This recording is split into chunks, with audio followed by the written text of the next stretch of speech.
पाकिस्तान का कोई भी मसीही ये सोच भी नहीं सकता कि वो किसी मज़हब की, किसी की पाक किताब की, किसी की इबादत गाहों की गुस्ताखी करे।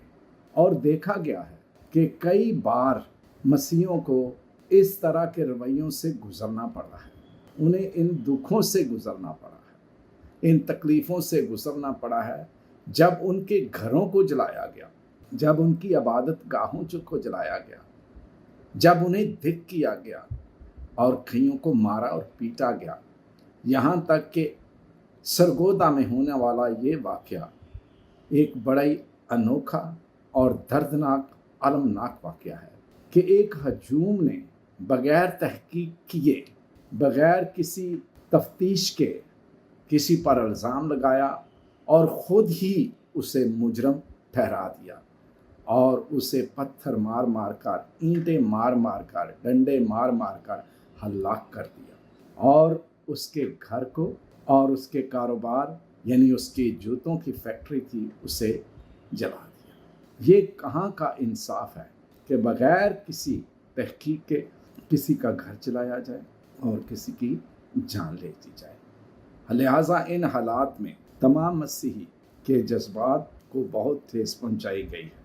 इसलिए हुकूमत पाकिस्तान से अपील है, दरख्वास्त है कि खुदारा ऐसे इक़दाम करें जिससे ना दोबारा शांति नगर तबाह हो, ना गोजरा तबाह हो, ना जोसेफ कॉलोनी तबाह हो और ना जड़ावाला तबाह हो और ना ही नज़ीर मसीह पत्थरों से संसार किया जाए। जो लोग ऐसा करते हैं उनका सद्देबाप किया जाए। पॉलिटिकल लोग भी और सियासी क़यादत भी, मुस्लिम क़यादत और मसीही क़यादत सब सर जोड़ कर बैठे और उन अनासर की निशानदेही करें जो मुल्क के अंदर अफरा तफरी फैलाने, अमन को ख़राब करने और मुल्क के वतन के अंदर इंतशार फैलाना चाहते हैं। ऐसे लोगों को कैफ़रे किरदार तक पहुँचाया जाए, उनको ऐसी सज़ा सुनाई जाए।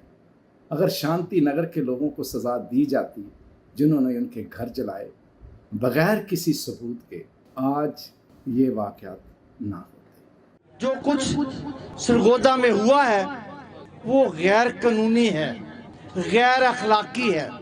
यहाँ कोई भी इसको कबूल नहीं करेगा क्योंकि ये गैर इंसानी फेल है। लोगों ने, पुलिस ने एक फर्द को इतने बड़े हजूम में मारते हुए देखा है, उसे जलीलो खार होते देखा है। ये कहाँ है रियासत, ये कहाँ है अदारे? और फौरन उस घर को जब हम सरगोदा में गए हैं, लाला भी हमारे साथ था, हम 20 के करीब लोग थे। जब हम गए हैं तो हमने उस घर को पहले दिन ही देखा है कि उसको सफेदियां हो रही हैं, निशानात मिटाए जा रहे हैं। ये थोड़ी देर बाद हम पर ही मुकदमे होंगे, हमारे लोगों को ही पकड़ लेंगे। जड़ा वाले में भी ऐसा ही हुआ है। जड़ा वाले में अगर इंसाफ होता, कोरिया में इंसाफ होता, गोजरे में इंसाफ होता, लाहौर में होता, सांगला हिल में होता, तो कभी ऐसा वक्त ना आता। ये लोग जो हमारी बाइबलों को जलाते हैं, हमारे गिरजाघरों को जलाते हैं, इन लोगों पर कोई मुकदमा नहीं चलता। इन्हें भी कटारे में लेके आया जाए, इन पर भी मुकदमा चलाया जाए।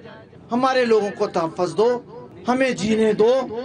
हम बेचैनी की हालत में हैं, हमें देखें कि हम पुरअमन लोग हैं। आज भी हम पुरअमन तरीके से ये करना चाहते हैं। हम कभी कुरान की बेहुरमती कर ही नहीं सकते क्योंकि कुरान में तो तौरेत है, कुरान में तो ज़बूर है, कुरान में तो अंजील है। हम उसे चूमते हैं, हम आंखों से लगाते हैं, हम दिल से लगाते हैं, हम उसका एहतराम करते हैं। हम कभी जला नहीं सकते, हम उसकी बेहुरमती नहीं कर सकते। हम आपसे ज्यादा उसका एहतराम और इज्जत करते हैं क्योंकि हमारी सारी किताबें कुरान में मौजूद हैं। आप हमें मजबूर ना करें कि हम ऐसा कोई काम करें जो अमन के खिलाफ हो। हम अमन पसंद लोग हैं, हम आपके लिए दुआ करते हैं, हम ऐवानों में बैठे लोगों के लिए दुआ करते हैं। हम आला हुकूमतों के ताबे रहने वाले लोग हैं, मगर आला हुकूमत करे तो कोई आला बंदा सामने तो आए, कोई वजीर आजम सामने तो आए, कोई वजीर आला सामने तो आए किसी ने हमारे साथ कोई भी हमारे साथ अफसोस नहीं किया है। कहाँ गई हैं वो तंजीमें, कहाँ गए हैं वो ग्रुप? हम उनकी मजम्मत नहीं करते। अभी भी हम उनके साथ बैठकर डायलॉग करना चाहते हैं। ये डायलॉग का जमाना है, ये पुरअमन रहने का जमाना है। हम पुरअमन तंजीमों के साथ चलना चाहते हैं कि वो हमें इंसाफ लेके दें। अगर इंसाफ नहीं होगा तो अमन नहीं होगा। इंसाफ चाहिए, इंसाफ चाहिए, इंसाफ चाहिए। सारे भाइयों बहनों, हमारी मसीह कौम इस वक्त सख्त खतरे में दुचार है, जिस पर पै दर पर हमले किए जा रहे हैं, गुस्ताखे रसूल के या कुरान पाक की बेहरमती के इल्ज़ामात लगाए जा रहे हैं और इस तरह उनके अमलाक को जलाया जाता है, उनके खून से होली खेली जाती है। हम ऐसे तमाम वाक़यात की मजम्मत करते हैं और चाहते हैं कि हुकूमत ऐसे वाक़यात की सख्त इंक्वायरी करे और जो कि जुल्म डालते हैं, जो कि नाइंसाफ़ी करते हैं, जो कि दहशतगर्दी फैलाते हैं, उनका सख्ती से कला कमा किया जाए। हम जड़ांवाला के मुतासिरीन के लिए भी दुआ करते हैं कि खुदा हमेशा उनको अपनी हिफाज़त में रखे और जो इसके मुर्तकबीन हैं उनको कैफ़रे किरदार तक पहुँचाए। इसी तरह सरगोदा के उन मुल्ज़मान को भी जिन्होंने नज़ीर मसीह के घर को जलाया, उसकी फैक्ट्री को जलाया, उनके कारोबार को नज़र आतिश किया, हम चाहते हैं कि उनको भी सख्ती से निपटा जाए और उनके साथ इंसाफ किया जाए। अब नज़ीर मसीह खुदा के पास जा चुका है। अच्छा होता कि उसकी तिब्बी मौत होती, लेकिन उसके खून से होली खेली गई, उसको जलीलो ख़ार किया गया, उसको गेंद की तरह मारा पीटा गया। तो ये इंसानियत की तजलील है और हम ऐसी वारदातें कतन बर्दाश्त नहीं करेंगे। मेरा हुकूमत से मुतालबा है, पुलिस से, इंतज़ामिया से, कि वो हमें इंसाफ दिलाए और ऐसे गुंडागर्द नासरों से माशरे को पाक करे। New castle Christian network NCN के टॉक शो आपके मुताबिक में शमसन जावेद और आज की मेज़बान श्री असलम की जानब से तमाम नाजरीन आपको खुशामदीद। मैं किसके हाथ पे अपना लहू तलाश करूं, तमाम शहर ने पहने हुए हैं दस्ताने। नाजरीन, हर बंदा कहता है कि आप जानते हो, हम जानते हैं, ये कौन लोग हैं, ये सारे इस घेराव जलाओ में कौन ऐसे लोग हैं जो ये कहते हैं कि मसीहों के लिए जगह तंग कर दो, यहाँ इनके लिए कोई जगह नहीं, लेकिन उनका सदेबाप या उनको रोका नहीं जा रहा। आखिर कब तक नाहक हमारा खून बहता रहेगा? कब तक हमारे घर जलाए जाएंगे? ये साबित हो चुका है कि पाकिस्तान में तमाम के तमाम तौहीन रसालत के कवानीन इंतहा और शिद्दत पसंद अनासर अपने मज़मूम मकासद हासिल करने के लिए इस्तेमाल करते हैं। हुकूमत और अमन व अमान कायम करने वाले तमाम लोग इसको क्यों कंट्रोल नहीं कर रहे या क्यों नहीं कर सकते? ये रियासत का अव्वलीन फर्ज है कि वो बिला इम्तियाज हर शहरी को तहफ़्फ़ुज़ फराहम करे। और शर पसंद ऐसे लग रहा है कि जैसे वो एक ताकत बन चुके हैं। नज़ीर मसीह अल मारूफ लाजर की शहादत ने तमाम दुनिया में मकीम मसीहों को सोगवार कर दिया है। वो सोचने पर आज मजबूर हैं कि पाकिस्तान में मसीहों के लिए क्या कोई जगह नहीं है? क्या उन्होंने जो अपने वोट दिए थे या जो उन्होंने खिदमत के लिए की तालीमी मैदान में, चाहे सेहत के मैदान में, वो सब कुछ यकसर फरामोश कर दिया गया है? और कोई भी ऐसा केस जो तहीन रसालत का मनाटी पे लगा है या मसीहों पे लगा है, वो कोई भी साबित नहीं हो सका। 1851 से 1974 तक तौहीन रसालत के सिर्फ 7 केसेस थे और जनरल ज़िया के बाद केसेस का एक ताना बन गया, जो बढ़ता हुआ एक तनावर कांटों भरा दरख्त बन गया, जिसने सबको तार तार कर दिया है और पूरे दुनिया में इसने एक मजबूर कर दिया कि आखिर पाकिस्तान में क्या हो रहा है। तो नाज़रीन, ये सोचने की, समझने की बात है। और इसी हवाले से आज का टॉपिक ये है कि इस सूरत हाल में हम मसीहों का रवैया या हमारा रद्द अमल क्या होना चाहिए मजहबी, सियासी और माशरती तनाजर में। तो मैं माइक श्री असलम साहबा के हवाले करता हूँ। बहुत शुक्रिया श्री असलम साहबा। Thank you so much. आपने आज दोबारा से मुझे होस्टिंग का मौका दिया। मैं सैमसन जावेद साहब का और न्यू कासल क्रिश्चियन नेटवर्क की पूरी टीम का शुक्रिया अदा करती हूँ, और जितने भी हमारे आज स्पीकर्स आए हैं मैं उनका भी शुक्रिया अदा करती हूँ कि जिन्होंने आज एक खास मौके की मुनासबत से अपना यहाँ कीमती टाइम हमें दिया। तो हमारे साथ आज 4 मेहमान हैं, बल्कि 5 हैं। तो हम गाहे बगाहे इनसे गुफ्तगू भी करेंगे, लेकिन आज जो पहला हमारा क्वेश्चन है वो है सैमसन सलामत साहब से। सैमसन सलामत साहब किसी तारीफ के भी मोहताज नहीं हैं, और ये एक बहुत अच्छे एक्टिविस्ट हैं, ह्यूमन राइट्स पे काम करते हैं, और बेहतरीन तजिया निगार हैं, और बेहतरीन रेमेडीज इनके पास हमेशा मौजूद होती हैं। तो अस्सलाम वालेकुम सैमसन साहब। वालेकुम अस्सलाम एंड गुड इवनिंग शीरीन, कैसी हैं? आपका और सैमसन जावेद साहब का, एनसीएन का शुक्रिया। Very good evening, very good evening. आज आप दोबारा से हमारे दरमियान मौजूद हैं, मुझे बड़ी खुशी हो रही है आपको यहाँ देख के। लेकिन इस खुशी के साथ हम दुख में भी हैं, और बल्कि हमारी पूरी कौम इस दुख को महसूस कर रही है। और मैं समझती हूँ आए दिन कोई ना कोई इस तरह के वाकयात रहते हैं, और ये जो एक्टिविज्म है या इस तरह की जो खिदमत है, ये खुदा ने बड़े मखसूस लोगों को दी होती है, जिन जो कि अपनी कौम का, लोगों का दर्द रखते हैं। तो मैं समझती हूँ उनमें से एक आप हैं। तो सर, आप हमें बताएं कि ये जो सारी सिचुएशन को हम देखते हैं, तो क्या हम इसमें अपने आप को सेफ फील कर रहे हैं, या क्या हमारी सियासी और मजहबी क़यादत कमजोर है, इस वजह से हमारे साथ ऐसा हो रहा है? तो काइंडली इसको थोड़ा सा एलाबोरेट करें और अपने ख्यालात दूसरों तक पहुंचाएं। बहुत शुक्रिया शीरीन। और इसमें कोई शक नहीं कि पाकिस्तान में वो शहरी जो मुसलमान नहीं है, जो मसीही हैं, हिंदू हैं, सिख हैं, पारसी हैं, अहमदी हैं, इस्माइली हैं, या दीगर जो जिनका ताल्लुक मजहबी अक़लियतों से है, उनमें डर और खौफ की कैफियत जो है वो दिन ब दिन बढ़ती जा रही है। मैं अभी अभी एक बहुत बड़े प्रोग्राम से उठ के आया हूँ जहां मैंने ये बात की है कि मैं पूरे पाकिस्तान के जिम्मेदारों को ये बताना चाहता हूँ कि हमारे मसीही अवाम बहुत डर और खौफ की जिंदगी गुजार रहे हैं।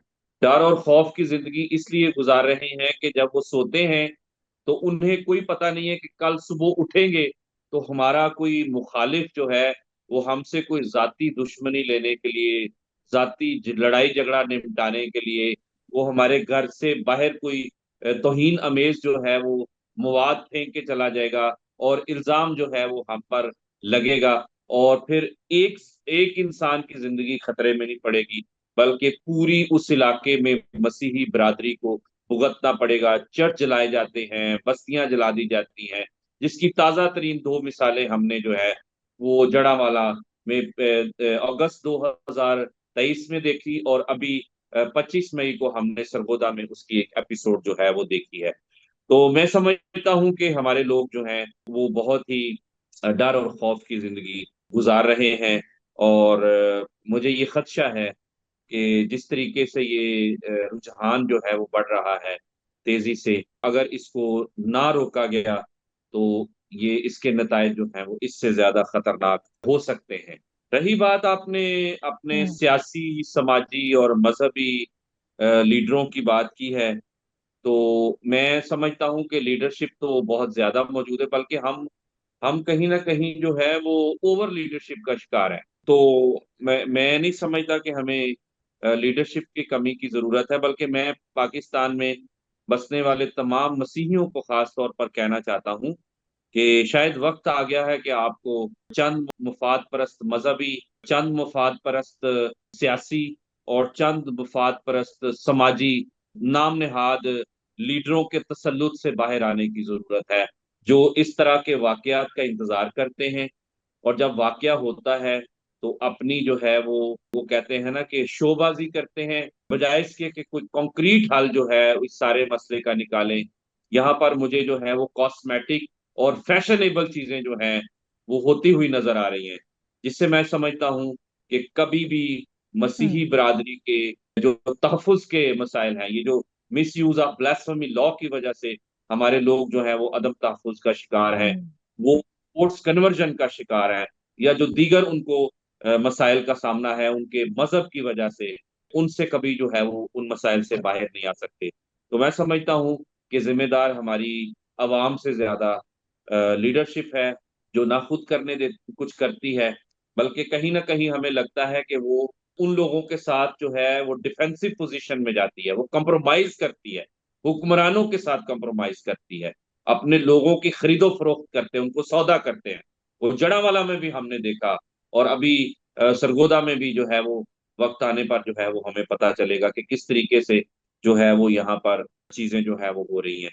तो बहुत ही अफसोसनाक सूरत हाल है, और मुझे लगता है कि हमारी मसीही बरादरी जो है वो सारी वो ऐसे है जिसका जिसके सामने कोई चरवाहा नहीं है।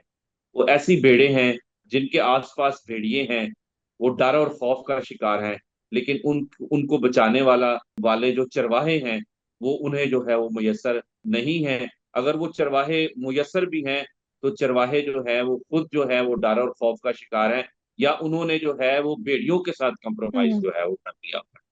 तो सूरत हाल जो है वो मेरे लिए बहुत ही परेशान कुन है, और मैं वाकई ही इस वक्त दुख और करब में। जी बिल्कुल, बिल्कुल ठीक कहा आपने। तो वाकई हर बंदा आजकल डरा हुआ है, स्पेशली हम जैसे जो लोग जो थोड़े आउटस्पोकन होते हैं, तो बहुत हुए हैं। और मैं समझती हूँ जब हमारा ये हाल है तो बाकी लोगों का भी ऐसा ही होगा, जितनी भी हमारी कम्युनिटी है जिनकी आवाज नहीं है। तो थैंक यू सैमसन साहब, हम दोबारा भी आपकी तरफ आते हैं। अभी हम जाएंगे एवरेस्ट जॉन साहब के पास, जो कि स्कॉलर हैं और अमेरिका से इनका तल्लुक है, और ये अपने लोगों पर बड़ी नजर रखते हैं, तज्जिया निगार हैं, और एक बड़ी अच्छी शख्सियत के मालिक हैं। Thank you. Thank you very much. And thank you, हाँ Samson भाई, for inviting me on this occasion. अक्सर हम बात करते रहते हैं सर, परसिक्यूशन के ऊपर। जी हाँ जी। तो सर What to say? आपसे ये क्वेश्चन है कि हम जब परसिक्यूशन की बात करते हैं, चले हम यहीं से स्टार्ट ले लेते हैं। जब हम हम्म परसिक्यूशन की बात करते हैं तो हमारे लोग कहते हैं कि बाइबल में लिखा हुआ है कि परसिक्यूशन होगी। तो क्या हमने अपने ऊपर मुसल्लत कर लेनी है परसिक्यूशन के होने दें, या इसका कोई हमने डिफेंसिव मैकेनिज्म भी तैयार करना है? आप काइंडली इस पे थोड़ा बात करें।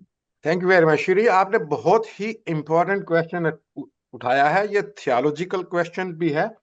ऐसी आयात को हम एक्सीजीजस कहते हैं कि जिनके हम लफाजी मायने जो है वो निकालते हैं यीशु की स्टेटमेंट्स के, हम्म पौलुस रसूल के स्टेटमेंट्स के, या ओल्ड टेस्टामेंट के। इससे पहले कि मैं इस चीज के ऊपर चलूं, मैं थोड़ी सी बैकग्राउंड में जाना चाहता हूं कि इस वक्त हो क्या रहा है पूरी दुनिया में। परसिक्यूशन ऑफ क्रिश्चियंस किस हद तक पहुंच चुकी है। एक लहर चल रही है, पूरी दुनिया में एक लहर चल रही है। जी चाहे वो टेक्नोलॉजी वार हो चाइना की, चाहे वो नेशनलिज्म की वार हो इंडिया की, चाहे वो इस्लामिक ग्रोथ की एक्सट्रीमिज्म की वार हो अफ्रीका और नाइजीरिया की, चाहे वो वेपनाइजेशन की वार हो रशिया और यूक्रेन की, चाहे वो रेजिस्टेंस ऑफ एडवोकेसी की वार हो चाइना ईरान और रशिया की। लेकिन सबसे खतरनाक वार पाकिस्तान में लड़ी जा रही है, जिसको हम वार ऑफ इस्लामिक आइडियोलॉजी कहते हैं।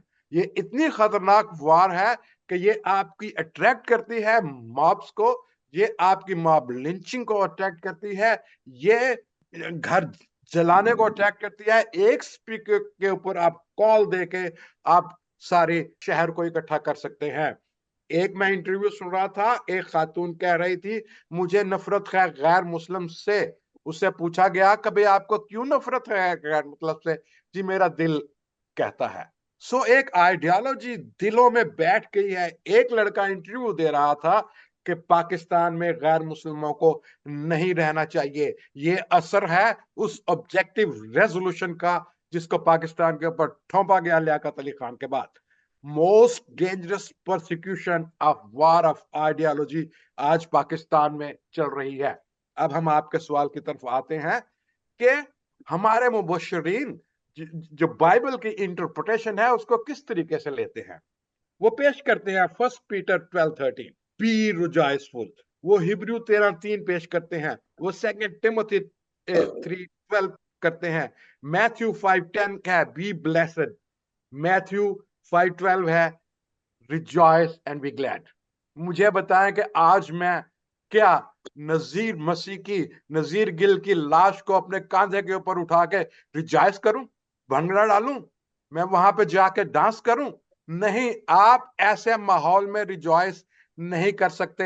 एक साहब जो थे, एक पादरी साहब कह रहे हैं जी आजादी है हमें। सैमसन भाई ने अभी हमें बताया कि सारी की सारी कम्युनिटी जो हमारी है इस वक्त खौफ में जिंदगी गुजार रही है।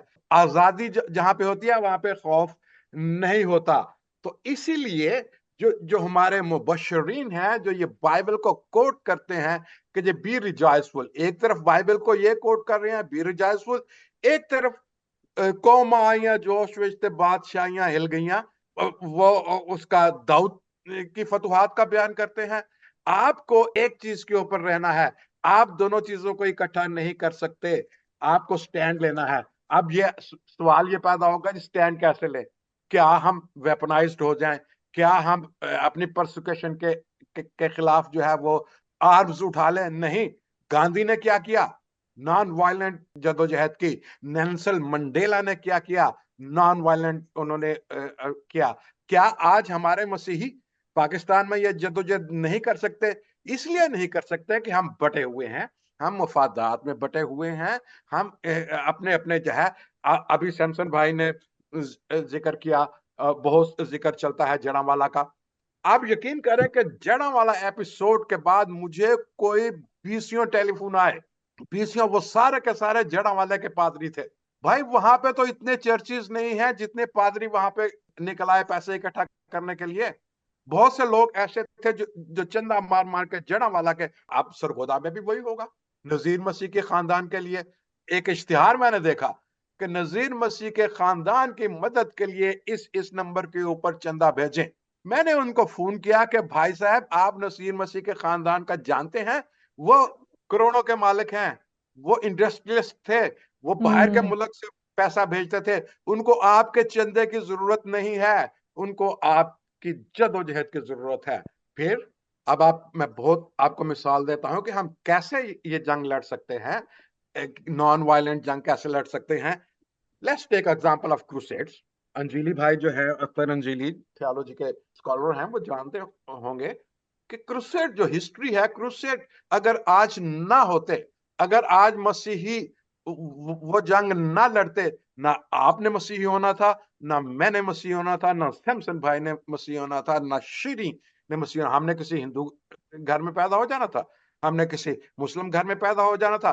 क्रूसेड ने, 14 साल के क्रूसेड ने रास्ता रोका है, उस जंग का रास्ता रोका है जो इस्लाम फैलता जा रहा था। फिर उसके बाद देखें, गांधी का नॉन वायलेंट स्ट्रगल का मैंने बताया, नेल्सन मंडेला का मैंने बताया। अगर 14 साल की सलीबी जंगें ना होती, अगर फ्रेंच रेवोल्यूशन में जो है वो रेजिस्टेंस ना होती, तो पूरा यूरोप जो था वो आज मुस्लिम कंट्रीज के कंट्रोल में है, चले जाना था। और फिर अब पादरी साहबान इंटरव्यू देते हैं कि जी हमें पाकिस्तान में आजादी है। उन साहब को आजादी का मतलब ही नहीं पता। खौफ की जिंदगी आजादी नहीं कहलाती। आप घर से बाहर जाके निकल के तो देखें, आप संडे को चर्च जाते हुए डरते हैं। हम अपने बच्चों को बाहर नहीं अकेला भेजते, इसलिए कि कोई वाकया भी ना हो जाए। क्या ये आजादी है? फिर आप इन पादरियों के इस रवैये के अलावा बहुत सी सारे जो है वो हमें रवैये बदलने पड़ते हैं। सैमसन भाई मेरी बात का बुरा ना मनाइए, हमारे अदीब क्या करते हैं, शायर क्या करते हैं, मुशायरा करो जी, मुशायरा करो। कभी सरगोदा के ऊपर मुशायरा किया, कभी अदीबों ने लिखते हैं, बहुत से अदीब लिखते हैं, लेकिन पब्लिकली गैदरिंग जो है 15-20 लोगों की गैदरिंग ने एक जड़ावाला के ऊपर मुशायरा किया। हम लोग जो है अदीब बन गए, हम लोग शायर बन गए, हम लोग, क्या हम में से कोई हबीब जालब निकला? क्या हम में से कोई फैज अहमद फैज निकला? क्या हम में से अहमद फराद निकला जो आज अगवा होके कौम का हीरो बना हुआ है? नहीं, इसलिए कि हमने कॉम्प्रोमाइज किया हुकूमत के साथ, हमने कॉम्प्रोमाइज किया मौलवी के साथ, हमने कॉम्प्रोमाइज किया एक्सट्रीमिस्ट के साथ। जब भी कोई प्रॉब्लम होता है, हम आहंगी। I do not understand what is this statement कि जी बाहर से कोई लोग जो है वो इंटरफेयर कर रहे हैं, शरारत पसंद। आप, वो एक बहुत मशहूर नामानिगार हैं, उनका नाम है सरवर्दी, खुरम सरवर्दी। उनका इंटरव्यू पढ़ा आपने हम न्यूज में? उन्होंने कहा है कि एक ग्रुप तश्कील दिया जा चुका है जिसकी रिपोर्ट इस्टेब्लिशमेंट के पास मौजूद है। मेरे पास भी इसकी कॉपी, मुजम्मल सरवर्दी का इंटरव्यू मेरे पास भी कॉपी मौजूद है कि उन्होंने हर जिले में 20-20, 30-30 जो है FIR दर्ज कराई है तौहीन रसालत की। This is an organised crime जो पाकिस्तान में हो रहा है। हुकूमत कहाँ सोई हुई है? हुकूमत, हाँ, हुकूमत कहाँ सोई है से मुझे याद आ गया कि इसके ऊपर भी लोगों ने कहा है कि ये जो ग्रुप, TLP ग्रुप, ये जो ऐसे ग्रुप हैं, इनको बनाने वाली ही हुकूमत है। तो अब आप कहते हैं जी कि हुकूमत जो है वो हिफाजत करती है पाकिस्तान के मसीहों के? नहीं, हुकूमत ने तो ये लोगों को इकट्ठा करके हमारे सरों के ऊपर हमारे खौफ पैदा कर दिया है। आप कभी आपको मौका मिले तो मेरे जो जो दोस्त हैं जो ये सुन रहे हैं, कभी उस खातून की किताब पढ़ के देखें। उनका नाम है फराह इस्फहानी। फराह इस्फहानी वो थी, डिप्लोमेट भी थी, वो पार्लियामेंटेरियन भी थी, आजकल अमेरिका में रहती है। फराह इस्फहानी की एक किताब है, बहुत इंटरेस्टिंग किताब है। वो ये कहती है कि ये they are purifying the pure. Pakistan को ये और ज्यादा मसीहों के खून से प्योरीफाई कर रहे हैं, माइनॉरिटी के खून से प्योरीफाई कर रहे हैं। कब तक ऐसा होता रहेगा? क्या हम नॉन वायलेंट मूवमेंट नहीं चला सकते? क्या हम गांधी की मिसाल नहीं ले सकते? क्या हम नेल्सन मंडेला की मिसाल नहीं ले सकते? कहाँ है हमारा चर्चा पाकिस्तान आज? बड़े बड़े स्कूल हैं जी, कैथीड्रल है जी, कैथलिक चर्च के पास बड़े बड़े स्कूल हैं। बंद कर दें एक हफ्ते के लिए ये सारे स्कूल, तमाम ऑर्गेनाइजेशन हड़ताल के ऊपर चले जाए, तमाम जो अमला काम करता है वो हड़ताल के ऊपर चला जाए। नॉन वायलेंट मूवमेंट चला के तो देखे। हम नॉन वायलेंट मूवमेंट कैसे चलाएंगे जबकि जबकि चमचागिरी करने वाले जो हैं वो जो कहते हैं जी हम आजाद हैं, हम आजाद हैं। सियासी लीडर, आपके जो सियासतदान हैं, उनको तो टाइम ही नहीं मिलता कि वो स्पीकर के साथ, कभी डिप्टी स्पीकर, चेयरमैन के साथ तस्वीरें खिंचवाने के अलावा कोई काम ही नहीं है उनको। उनको असेंबली में स्टेटमेंट दे दो, इंटरव्यू दे दो BBC को, इंटरव्यू दे दो CNN को। आपके पॉलिटिशियंस है, आपकी बात ज्यादा सुनी जाएगी, मेरी और शायद हमारी जो 5 बैठे हैं इनकी बात ना सुनी जाए। लेकिन अगर आप पॉलिटिशियन है, आपकी बात सुनी जाएगी। आप इंटरव्यू दो, ऐसे लोगों को इंटरव्यू दो जिनको दुनिया देखना चाहती है। आप इंटरव्यू दो उन लोगों को जिनको लोग सुनना चाहते हैं। आप फोन करें उनसे, टाइम लें और आप ये स्ट्रगल करें। अनलेस हम ये स्ट्रगल नहीं करेंगे, रोजाना हम लाशें उठाते रहेंगे। थैंक यू वेरी जी मच। शुक्रिया बहुत। मैं एक थैंक अर्ज यू। करना चाहूंगा, श्री अर्ज करना चाहूंगा कि जी हमारे जी शायर जो है ना, वो मज़ामती शायरी नहीं करते, सिवाय एक आध जी है। और मज़ामती शायरी करने वाले आपने आज़ाद कश्मीर में देख लिया कि वो किस तरह भुगत रहा है। या जी, हम आगे बढ़ते हैं, श्री असलम आगे बढ़ते हैं। और मज़ामती शायरी का जैसे इन्होंने जी, ठीक है ठीक कहा, है। वो बड़ा जरूरी है कि मज़ामती शायर भी हमारे अंदर आए। ये सर, हबीब गास्पल जालब को आप सिंगिंग को, देखें, फैज अहमद फैज को आप देखें, उन लोगों ने तकदीरें बदल दी हैं। आज भी उन लोगों की शायरी जो ये है वो जी बिल्कुल। हबीब जालब हमें चाहिए, हमें लामा इकबाल चाहिए। लेकिन आगे बढ़ते हैं उसके सलूशन की तरफ। जी एग्जैक्टली exactly. आगे अब हमारे पास जी जी अगले हमारे जो स्पीकर होंगे वो हैं डॉक्टर अख्तर अंजीली साहब। और ये इंटरनेशनल और नेशनल तजिया निगार हैं और एक बेहतरीन दिल रखते हैं और दर्द दिल के साथ आज वो हमारे दरमियान मौजूद हैं, और मैं उनको खुशामदीद कहती हूँ। Good evening sir.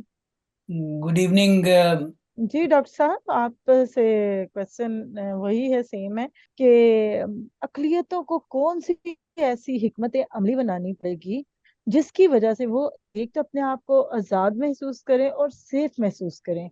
जैसे कि अभी हमारे बाकी जो पैनलिस्ट हैं उन्होंने भी अपनी तरफ से काफ़ी सारी अच्छी बातें हमारे साथ की, तो मैं चाहूंगी सर आप हमें बताएं कि हमारी कौम को कौन सा पाथ चाहिए, कौन सा वे चाहिए ताकि वो लगे कि ये एक कौम है।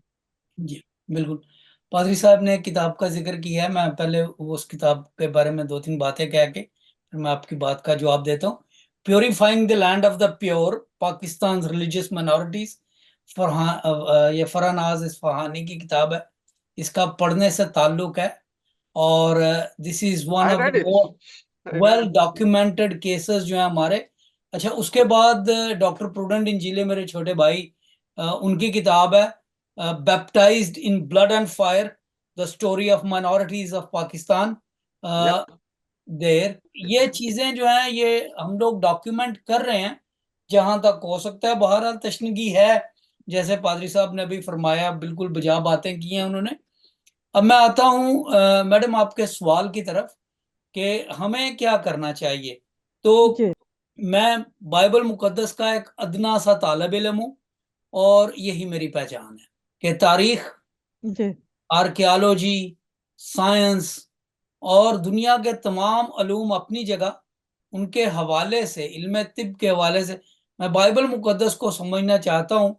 और बाइबल मुकद्दस जो है वो सियासी तौर पर, समाजी तौर पर, मुआशरती के तौर पर हमारे लिए एक बहुत बड़ा खजाना है। सबसे पहली बात यह है कि हमने बाइबल मुकद्दस उस कौम से उस वक़्त सुनी थी जब उनका एजेंडा हिंदुस्तान पर हुक्मरानी करना था। ये बात जरा सोचिए, हमें बाइबल मुकद्दस उस वक़्त समझाई गई जब उस कौम का जो बाइबल मुकद्दस लेकर आए, उनका अपना एजेंडा ये था कि इस Yes. Yeah. मुल्क पर हुक्मरानी करे। केनिया के जोमो केनियाटा लिखते हैं कि जब यही कौम अफ्रीका में गई तो उनके हाथ में बाइबलें थीं, उन्होंने हमें दुआ करना सिखाया, आंखें बंद की हमने तो बाइबलें हमारे हाथ में थीं, आमीन होते हुए पता चला कि मुल्क उनके हाथ में है। Yeah, you're right. We You are need to right. go back and see कि जो इंटरप्रिटेशन ऑफ बाइबल हमें दी गई है, आया वो करेक्ट इंटरप्रिटेशन थी, या कि वो इंटरप्रिटेशन एक पॉलिटिकल सोशियो आइडियोलॉजिकल एजेंडे के तहत दी गई थी ताकि लोगों को ठंडा करके रखें। ठीक है, आप ये खुदावंद यीशु मसीह की भेड़े हैं, हम हैं भेड़े, लेकिन अब देखिए बाइबल मुकद्दस में सिर्फ बात भेड़ों की नहीं है, बाइबल मुकद्दस में बात समझदारी की है। और मत्ती 10 बाब की 16वीं आयत में लिखा है, मैं तुम्हें भेड़ों की तरह भेजता हूं भेड़ियों में, बस तुम सांपों की तरह होशियार और कबूतरों की तरह भोले रहो। ये हमें पुलपिट से बात समझाई नहीं जाती, ये आयत पढ़ी Right. जरूर Right. जाती Right. है, लेकिन इसके पीछे मानवियत का एक बहुत बड़ा खजाना है। इसकी इंटरप्रिटेशन अगर आप उस वक्त में जाके उस कॉन्टेक्स्ट में पढ़ें तो आपको पता चलेगा कि खुदावंद यीशु मसीह ने हमारे ऊपर कितनी बड़ी जिम्मेदारी लगा दी है कि आपने कबूतर भी रहना है और सांपों की तरह होशियार भी रहना है। बाइबल मुकद्दस में कहीं हमें बुजदिली का सबक नहीं दिया गया। There is no place, and the bravest man who ever lived was Jesus Christ. रूमी लीजेंस एक तरफ थी और वो तने तनहा ब्राह्मणा तन, कांटों का सर पे ताज रखे, और जब रूमी सिपाही ने उसे थप्पड़ मारा तो उसने कहा कि जो मैंने कहा है ठीक है ना, और अगर गलत कहा तो तू मुझे मारता क्यों है। यूहन्ना 18 बाब की 22वीं आयत पढ़े। ये अखलाकी जुर्रत है, हमारे लोगों में वो अखलाकी जुर्रत नहीं। एक पादरी साहब वीडियो पर है, मैं अभी चलो उनका नाम नहीं लेता, इतनी मैं रियायत कर देता हूँ। ऑन वीडियो वो एक मुसलमान एंकर के साथ बैठकर कह रहे हैं कि जब 2005 में रायट्स हुई थी तो मेरी गाड़ी की हिफाजत एक मुसलमान ने की थी। अब देखें जरा, और फिर उसके बाद उन्होंने कहा, मैं आपको सच कह रहा हूं कि जो जितनी जिंदगी आसान क्रिश्चियंस की पाकिस्तान में दुनिया में कहीं नहीं है, और हम लोग यहाँ पे इंजॉय कर रहे हैं। हमारी बहनें आपकी बहनों की तरह, आपके we live like brothers and sisters. अब बात सुने, जब इस तरह की बोंगियां मारेंगे आप तो और थप्पड़ पड़ेंगे, और क्या होगा भाई? आपकी दलील ये है कि मेरी गाड़ी की, पहले तो आपने बता दिया कि आपके पास गाड़ी है, सारी दुनिया ने सुन लिया यूट्यूब पे कि पाकिस्तान में आपकी गाड़ी है, ठीक है मान लिया। साहब आप बहुत बड़े पादरी हैं, लेकिन you are not representing my nation, you are not representing my people. खुदावंद यीशु मसीह के उन अल्फाज को याद करो कि जो मैंने कहा था वो सच है, नहीं तो मुझे थप्पड़ क्यों मारा है? हम लोग जो है इस कौम की खिदमत कर रहे हैं, अगर ये गलत है तो हमारे गांव क्यों चल रहे हैं? हम लोग इस कौम को तालीम दे रहे हैं, अगर ये सच है तो हमारे लोग भट्टों में क्यों डाले जा रहे हैं? हम लोगों ने अस्पताल बनाए हैं, हम लोगों ने मेडिकल की तालीम को आगाज किया, अगर ये सच है तो फिर हमारे बच्चे दरबदर क्यों हैं? बात करने की जुर्रत खुदावंद यीशु मसीह से सीखो। सिपाही लैस असले से उन्होंने तमाचा मारा। पढ़ो जाके यूहन्ना 18:22 है, और लिखा है, उसने कहा कि अगर मैंने सच कहा तो तू मुझे मारता क्यों? What a powerful impetus to speak in front of these tyrants. तीसरी बात, बाइबल मुकद्दस में हमें अपने हकूक का तकाजा दिया गया है। माँ बाप के हकूक बताए गए हैं, कौम के हकूक बताए गए हैं। खुदा खुद अपने हक मांग रहे। अगर मैं बाप हूं तो मेरी इज्जत कहाँ, मेरा खौफ कहाँ? तो ये बातें जो सारी ये बाइबल मुकद्दस में हैं। और फिर आखिरी बात जो मैं भी कह के अभी इस छोटी सी बात को खत्म करूंगा, वो ये कि हमें नेकी का अमल बताया गया है। दो बातें मैं यहाँ पे कहूंगा। एक बार मत्ती 10:16 में लिखा है कि अगर तुमने इन छोटे भाइयों में से किसी के साथ किया तो मेरे लिए किया। बादशाह उनसे कहेगा कि if you have done this to any one of this. ये लोग जो जल रहे हैं, जो मर रहे हैं, जिनकी फैक्ट्रियां जलाई जा रही हैं, जिनके ये, और मैं अपने बिशप साहिबान को और पाकिस्तान के मौलवी साहिबान दोनों से ये बात दस्त बस्ता हाथ जोड़ कर कह रहा हूं कि जब ऐसा वाकया होता है तो भाई आप भागकर अपनी पजेरोज लेकर, अपनी मर्सिडीज बीएमडब्ल्यूज लेकर उस जगह पर ना पहुंचे, क्योंकि उस वक्त जब आप वहां पे पहुंचते हैं तो वहां पर आपके जाने से पहले कैमरा क्रूज तैयार होते हैं, आपकी तस्वीरें होती हैं, दाढ़ियों की, गाड़ियों की, टाइयों की, सलीबों की, चोगों की। वो फोटो सेशन जो है वो दुनिया ने बहुत देख लिए हैं, उससे कोई फर्क नहीं पड़ता।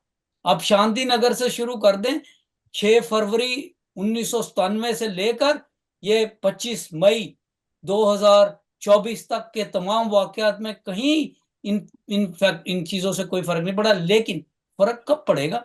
जब ऐसा वाकया होता है, आप अपनी गाड़ियों का रुख पार्लियामेंट की तरफ करें।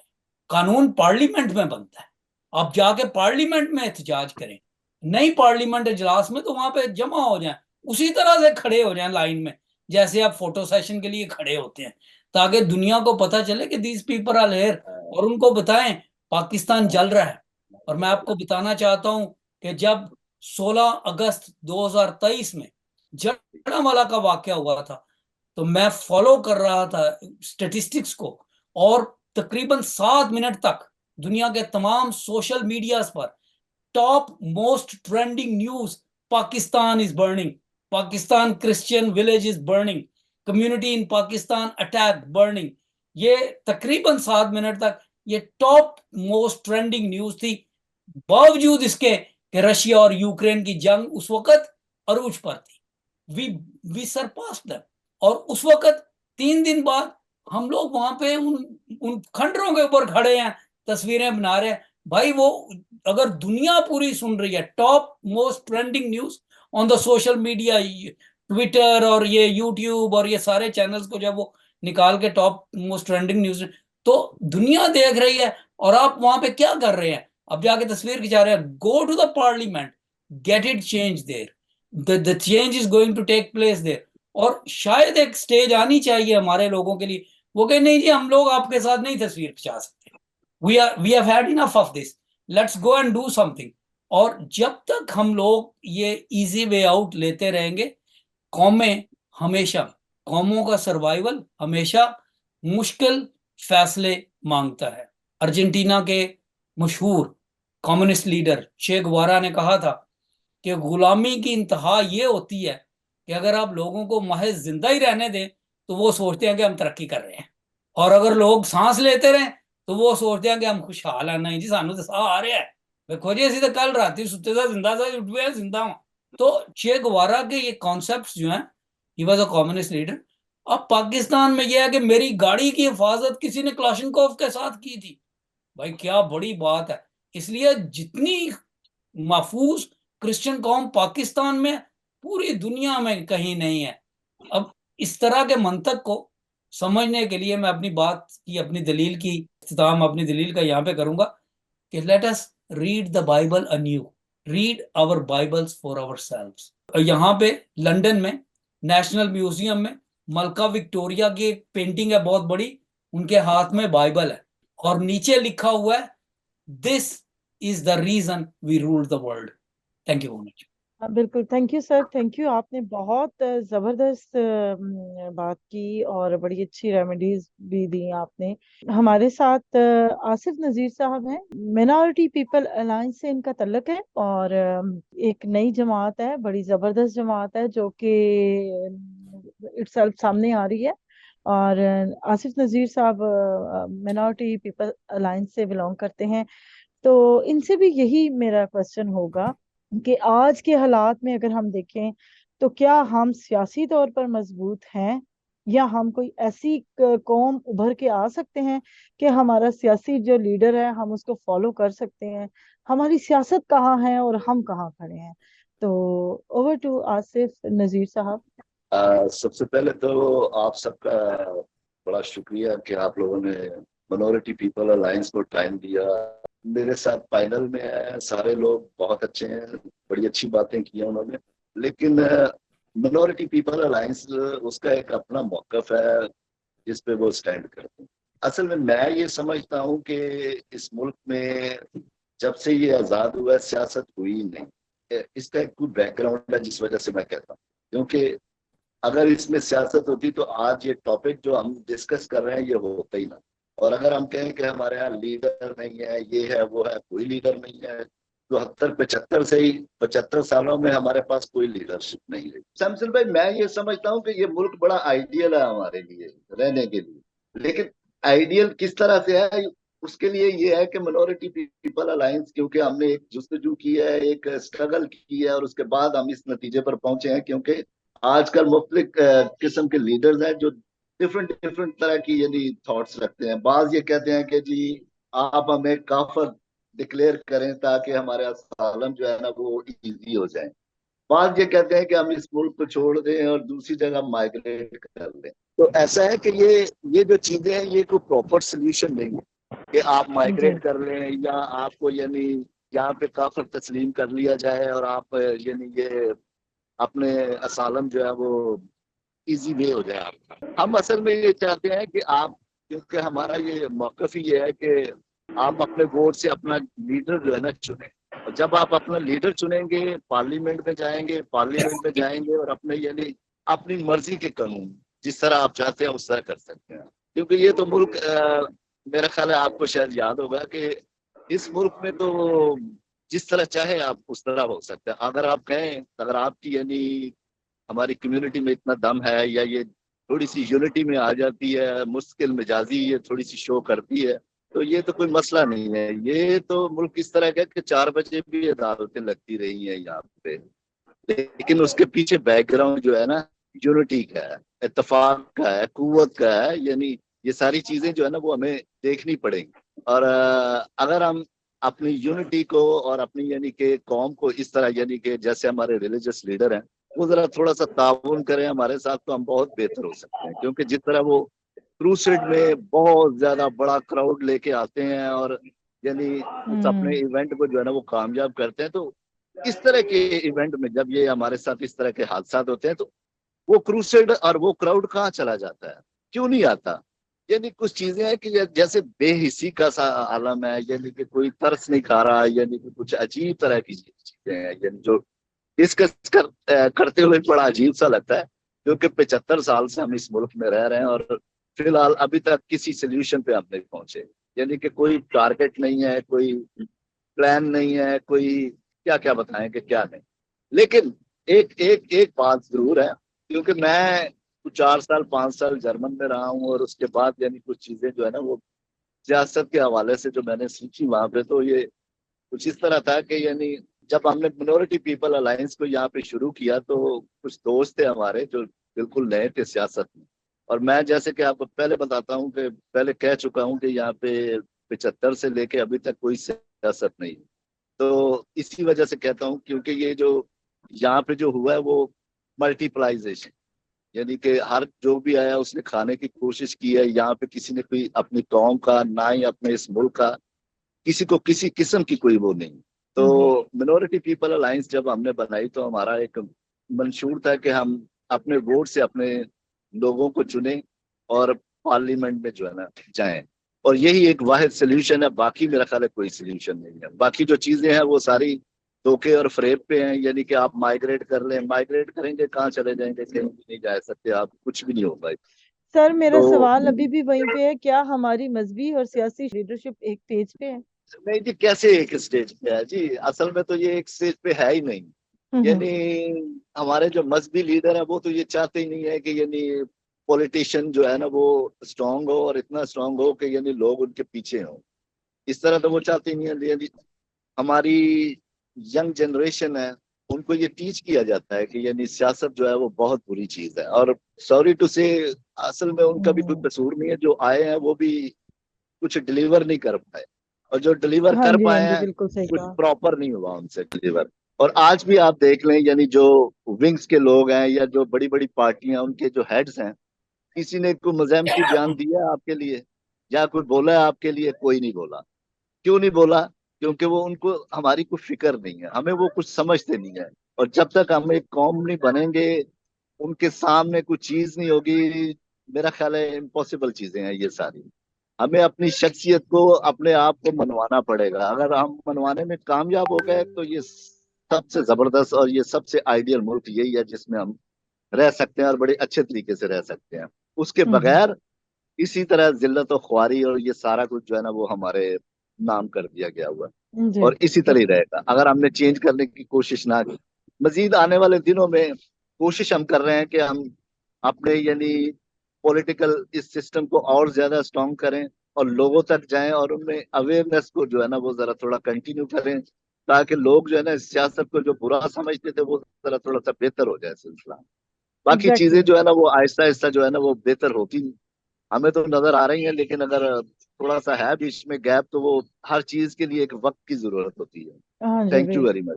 Thank you, thank you, thank you so much. अब हमारे साथ हैं सुहेल बशीर साहब, ये एजुकेशनिस्ट हैं जी। हेलो। गुड इवनिंग, सलाम अलैकुम। आप एजुकेशनिस्ट हैं और मेरा आपसे ये एक सवाल है कि क्या हम अपने बच्चों को, अपनी यूथ को मजहबी तालीम दें या सियासी तालीम दें या माशरती तालीम दें, और अगर तीनों दें तो ये कैसे दें? क्योंकि एजुकेशनिस्ट हैं, तो आप अपना एक्सपर्ट ओपिनियन जरा आप हमारे साथ शेयर करें। जी, thank you so much. Good evening to all of you.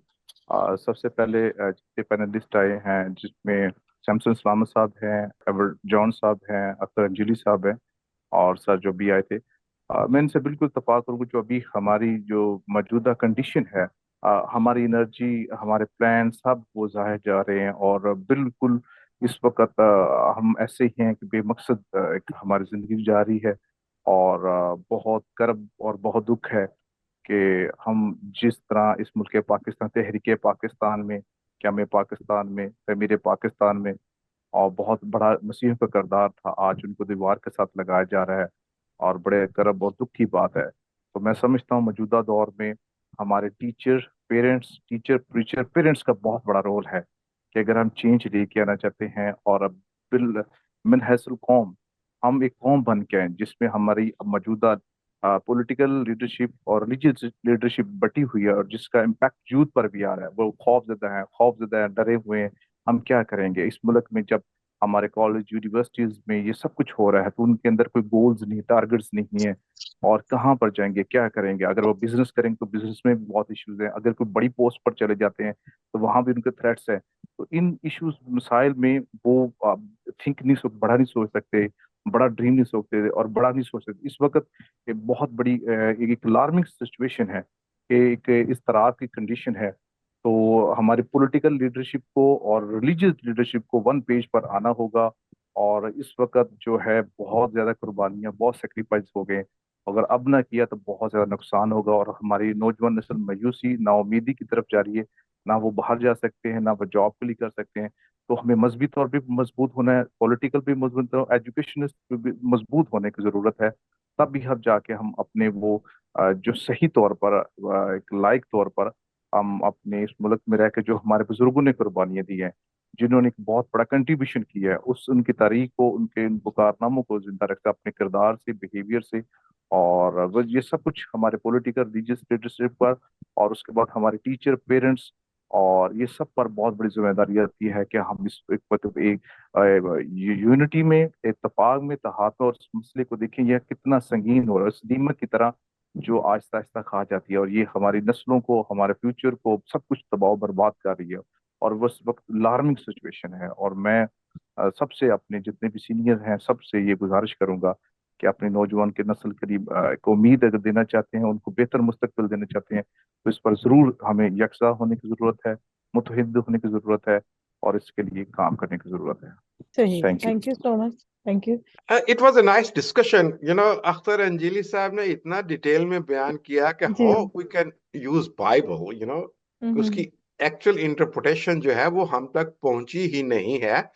तो ये जिम्मेदारी हमारी मुबशरीन के ऊपर पहुंचती है, उनके ऊपर पड़ती है कि बाइबल को क्यों, जैसे कि उन्होंने कहा, और दैट इज ट्रू कि गोरा जहां भी जाता था पहले बाइबल भेजता था, और उनको बहुत हुकूमतों के ताबे रहो, और के अगर आपको कोई दुख दे तो ये टीचिंग दी जाती थी। तो फिर उसके बाद दूसरे दिन अफ्रीका के ऊपर उनका कब्जा हो जाता था। यही पाकिस्तान में हुआ, यही इंडिया में हुआ, पाकिस्तान तो उस वक्त नहीं था।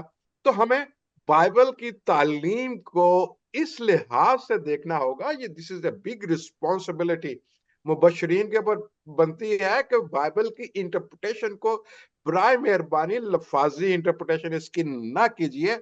There is always a spirit behind the words. उस स्पिरिट को समझने की कोशिश कीजिएगा कि ये जो स्टेटमेंट यीशु ने दी है, ये जो स्टेटमेंट पॉल ने दी है, ये इसका मतलब क्या है, सिचुएशन क्या है, आज उसको हम कैसे अप्लाई कर सकते हैं। अगर हम यही कह दें कि जी खुशी मनाओ, जॉयफुल लाइफ गुजारो, तो ये नहीं काम चलेगा। वी हैव टू बिल्कुल स्टैंड सही कह ऑन रहे our feet, we have to stand on our feet. जब तक हम अपने कदमों के ऊपर नहीं खड़े होंगे, उस वक्त तक हम मजहब को लेके, सियासी लीडरशिप को लेके, और समाजी लीडरशिप को लेके हम आगे नहीं चल सकते। Thank you ma'am, thank you very much. Shri ji Aslam sir. साहबा, चूंकि हमें वीडियो मैसेज आया है सोनिया अशरफ साहबा का, तो उनका मैसेज हम सुनते ठीक हैं, है, फिर उनके जरूर बाद जरूर। सैमसन सलामत साहब हाल की तरफ हम जाएंगे। मसीह खुदावंद में आप सबों की सलामती हो। मैं शुक्रगुजार हूँ सैमसन जावेद साहब की, जिन्होंने अपने इस चैनल पर मुझे बात करने का मौका दिया, और शुक्रगुजार हूँ मैं अपने खुदावंद यीशु मसीह की, जिसके फजल की बदौलत आज मैं पार्लियामेंटेरियन होते हुए अपना ये जो वीडियो रिकॉर्ड है आपको भेज रही हूँ। मुझसे पूछा गया है कि जो सरगोदा में वाकयात सरजद हुए हैं और जिनके बारे में हम बात कर रहे हैं, मुजाहिद कॉलोनी के बारे में, एक बहुत जो है वो बड़ी जद में मेरी कौम के लोग जो वो आए हैं, और इस वक्त हालात जैसा कि आप सब जानते हैं कि बहुत कुशीदा है, और पार्लियामेंटेरियन होते हुए मैंने अपनी पूरी जिम्मेदारी को जो है वो इसमें कोशिश की कि मैं निभा सकूं। जब मुझे मौका मिला तो मैं सरगोदा में गई हूँ, और मैंने वहाँ पर आरपीओ से जाकर मीटिंग की, मैंने वहाँ पर कमिश्नर से जाकर मीटिंग की। मेरा ये मौकफ नहीं था कि मैं वहाँ पर जाऊँ और वहाँ पर पिक्चर्स बनवा कर आ जाऊँ, वहाँ पर जाऊँ और वहाँ पर लोगों को मिलकर आ जाऊँ और बताऊँ कि एक पार्लियामेंटेरियन, एक एमपी जो है वो यहाँ पर आई है, बल्कि मेरा ये इरादा था, मेरा ये मौक़िफ़ था कि मैं आरटीओ से जाकर मिलूँ, वहाँ पर जाके पुलिस ऑफिसर से जाके मिलूँ और ये पूछा जाए कि आपने आखिरकार मेरी कौम के लिए किया क्या है इस वक़्त। सो मैंने अपने फ़र्ज़ को निभाने की कोशिश की है और जो ये वाक़या पेश आया है इसके लिए अभी तक जो है वो दागो-दो में है कि मेरी कौम को इंसाफ़ मिल सके, मेरी कौम के लिए अच्छा फ़ैसला हो सके। सो जो है वो फैमिली के साथ भी हम पूरी कोशिश करते हैं कि राब्ते में रहें और उनसे राब्ता कर रहे हैं कि उनके साथ जो है वो अच्छा सलूक किया जाए और वो अभी हिफाजत में है, कस्टडी में है पुलिस की। और हमारे ये जो बुजुर्ग हैं जो कल वफात पा चुके हैं, मैं इनको शहीद का लक़ब दूंगी। ये मेरी नज़र में नहीं बल्कि इस वक्त मसीही कौम की नज़र में और खुदा के कलाम के मुताबिक वो शहीद हैं, क्योंकि वो मसीह के नाम पर सताए गए और मसीह होते हुए उन्होंने इस दुख को उठाया है। मैं अपनी कौम से इस वक्त जो है वो माज़रत चाहती हूँ। मैं अपनी कौम से जो है इस वक्त चाहती हूँ कि आप अपनी बेटी के लिए, अपनी बेटी सोनिया आशिर के लिए, अपनी बहन सोनिया आशिर के लिए दुआ करें कि जिस मकसद के लिए, जिस काम के लिए खुदा ने मुझे पाकिस्तान में, पंजाब में अपनी कौम के लिए चुना है, तो मैं अपनी कौम के लिए कुछ कर जाऊं, अपनी कौम के लिए कुछ करने वाली बनूं। और मैं अभी भी जो है वो इसी तगो-दो में हूँ कि मैं इनके लिए कुछ कर जाऊं, इसलिए मैं हर वक्त जो है वो राब्ते में हूँ। सरगोदा में भी मैं राब्ते में हूँ पुलिस वालों से और इसी तरह से जो है वो मैं आरटीओ कमिश्नर वगैरह से राब्ते में हूँ और गाहे बगाहे जो है वो फैमिली से इंफॉर्मेशन ली जा रही हैं। सैमसन जावेद साहब, मैं आपकी इंतहाई शुक्रगुजार हूँ, आपने ये मौका दिया है कि मैं इस वक्त आपके चैनल के थ्रू पूरी दुनिया में आवाज़ उठा सकूँ। मैं अपनी मसीही कौम के लिए हर वक्त, हर जगह, हर लम्हा तैयार हूँ। खुदावंद मेरी मसीही कौम को बरकत दे और मुझे अपनी कौम के लिए इस्तेमाल करे। God bless you all. जी, अभी बात कर रही थी सोनिया अशरफ साहबा एमपीए। तो जी श्री असलम साहबा। हाँ जी, अभी हम जाते हैं सैमसन सलामत साहब की तरफ। तो सैमसन साहब, आपसे मैं यही चाहूंगी कि अभी आप हमें बताएं कोई ऐसी रेमेडी कि हम जिससे समझें कि अगर हम ये इसके मुताबिक जिंदगी गुजारेंगे तो ठीक रहेंगे, या हम कलेक्टिवली कोई ऐसा काम करें कि जिससे लोग हमें जाने कि हम एक कौम है। तो आपके पास हमेशा बड़ी अच्छी अच्छी रेमेडीज होती हैं, तो मेरे ख्याल में मैं आज आपके ऊपर ये बात भी आती है कि आप सोनिया मजहबी सियासत को और समाजी लेवल पे और एजुकेशन लेवल पे आप हमें कोई ऐसी रेमेडी बताएं ताकि हमारी यूथ, हमारी कौम अपने आप को स्ट्रॉन्ग फील करे। बहुत शुक्रिया। अभी अभी मैं सोनिया आशर साहिबा को सुन रहा था, तो मैं सोनिया आशर समेत जितने भी सियासी जमातों की तरफ से अकलियतों पर मुसल्लत किए गए नुमाइंदे हैं, मैं उन सबको कहना चाहता हूँ। पहली बात तो वो ये समझते हैं कि उन्हें कौम ने चुना है, उन्हें किसी ने नहीं चुना। सोनिया आशर समेत जितने 38 सूबाई असम्बलियों में और कौमी असम्बलियों में अकलियतों की नशिस्तों पर नुमाइंदे मौजूद हैं, उनमें से किसी एक को भी अकलियत के किसी बंदे ने वोट नहीं दिया। तो इसलिए वो ये ना कहें कि वो उनको उनको किसी ने जो है वोट के जरिए से मुंतखब किया, वो अपनी सियासी जमात की वजह से जो है वो वहां पर बैठी हुई है। दूसरी बात यह है कि एडमिनिस्ट्रेटिव काम करना जो है वो एमपीए का काम नहीं है। वो ना भी जाए सरगोदा में तो कोई उससे फर्क नहीं पड़ता। जो उनका काम करने वाला है ना वो करें।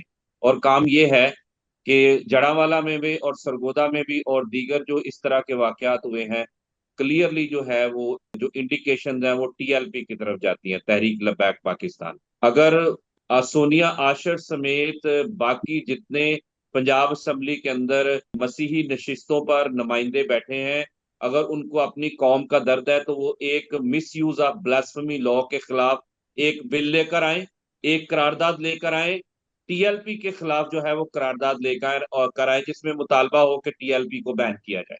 तो ये खाली बातों से कि जी मैं डीपीओ के साथ राब्ते में हूँ, कमिश्नर के साथ राब्ते में हूँ, फलां के साथ राब्ते में हूँ, उससे जो है वो कोई फर्क नहीं पड़ने वाला।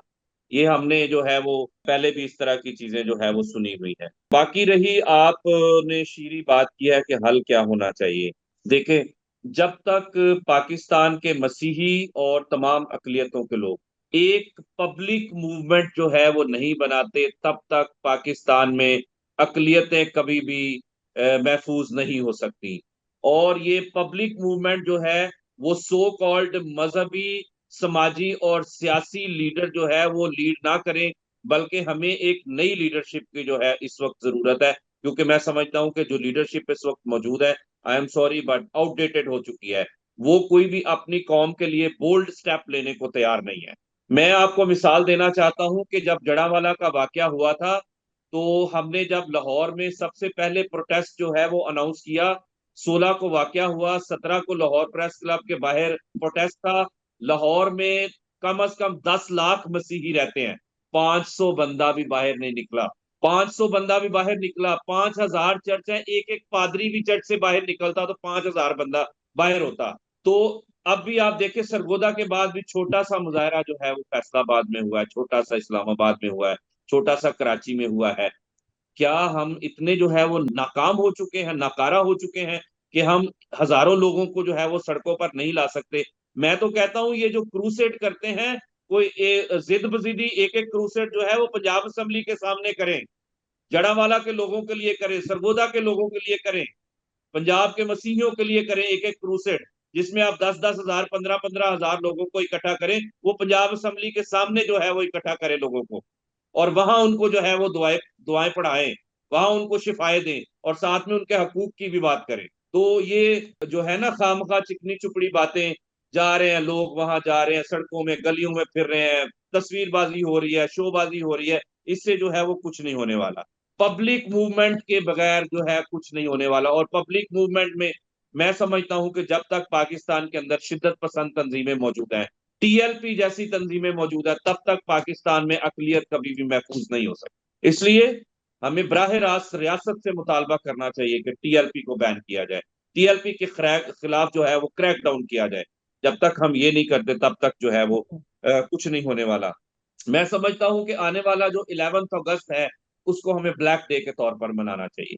11 अगस्त को मैं ये ऐलान कर रहा हूं कि हम जो है वो भूख हड़ताल पर बैठेंगे। सैमसन सलामत 11 अगस्त को इकलियती डे के मौका पर भूख हड़ताल पे बैठेगा, और हम इसको स्याह दिन के तौर पर जो है मनाएगा। और जो इस दिन पर केक काटेगा उसका हम मुहासबा करेंगे, उसको हम बेनकाब करेंगे, और उसकी हम जिंदगी जो है वो हराम करेंगे, जो नेशनल माइनॉरिटी डे पे जो केक काटेगा।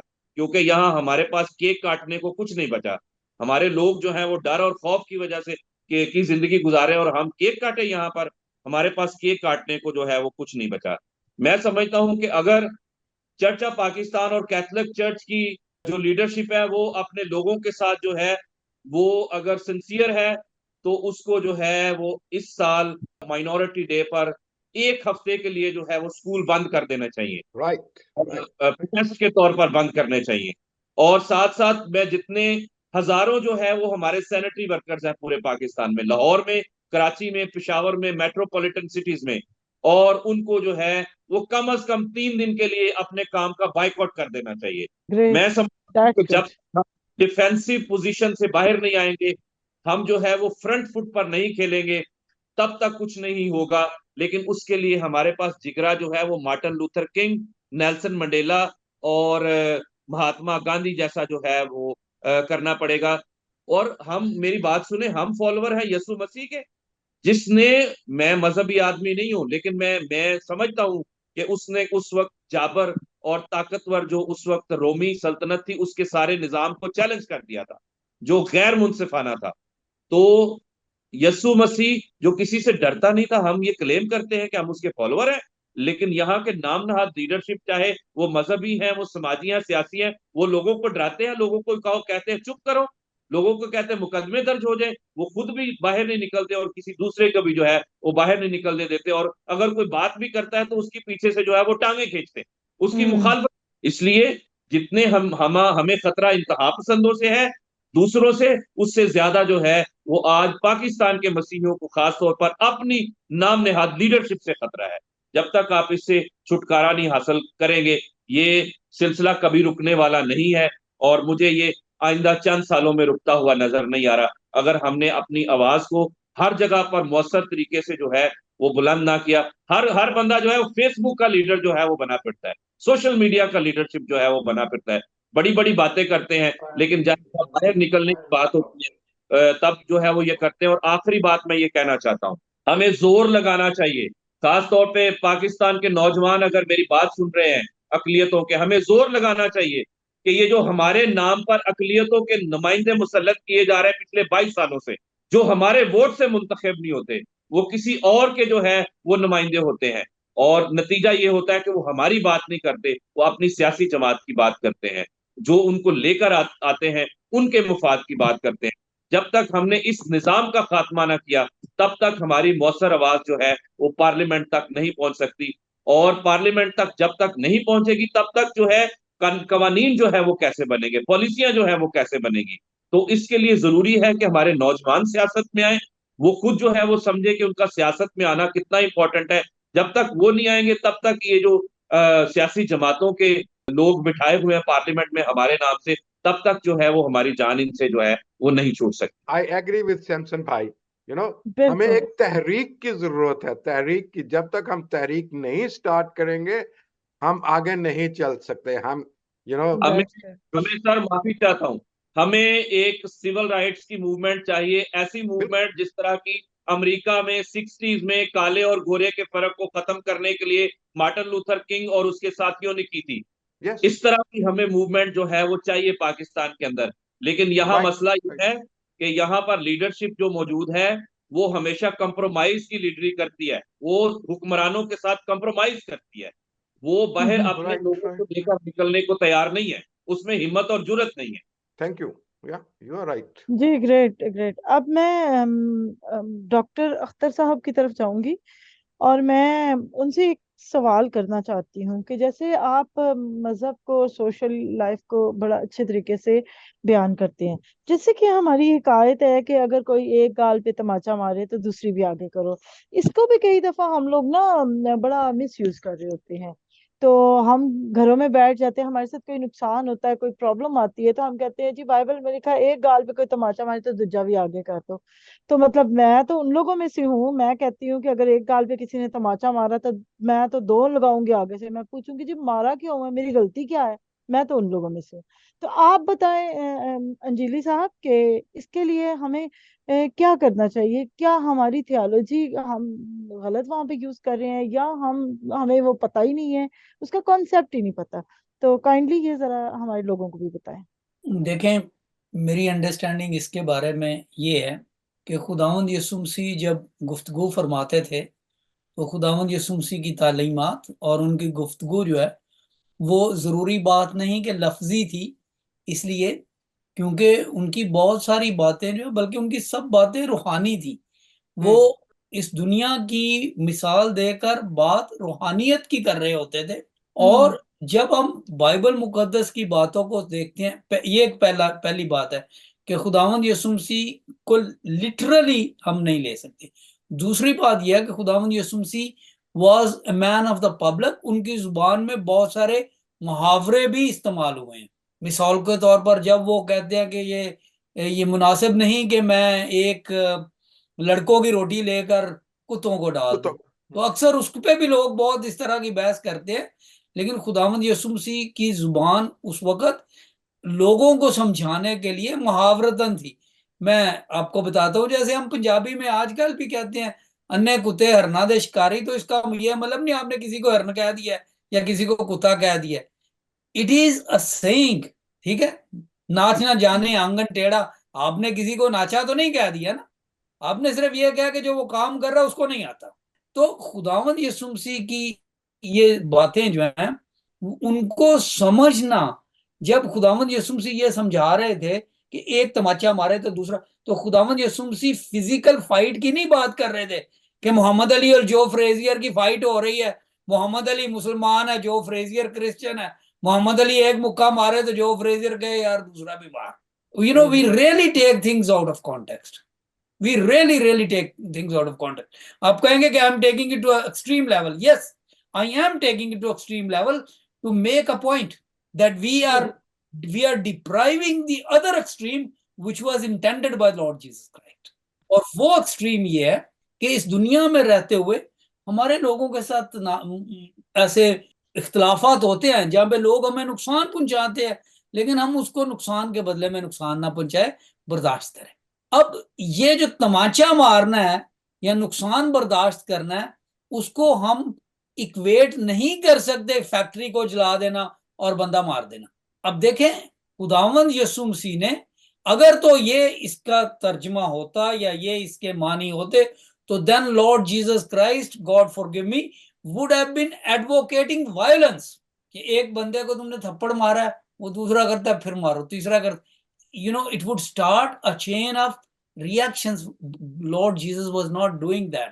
हमें इन बातों के वो मतलब नहीं समझाए गए, वो मानवीयत नहीं दी गई जो इनसे मुराद थी, और वो ये है कि हमें लोगों के साथ, दुनिया के साथ उस तरह से सलूक नहीं करना चाहिए जैसे लोग हमारे साथ करते हैं। लेकिन बाइबल मुकद्दस में कहीं हमें यह दर्श नहीं दिया गया कि हम अपनी हिफाजत ना करें।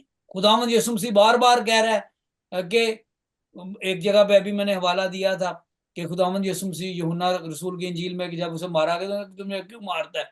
फिर खुदा के साथ हमारा ताल्लुक क्या है कि वो हमारा मुहाफिज है।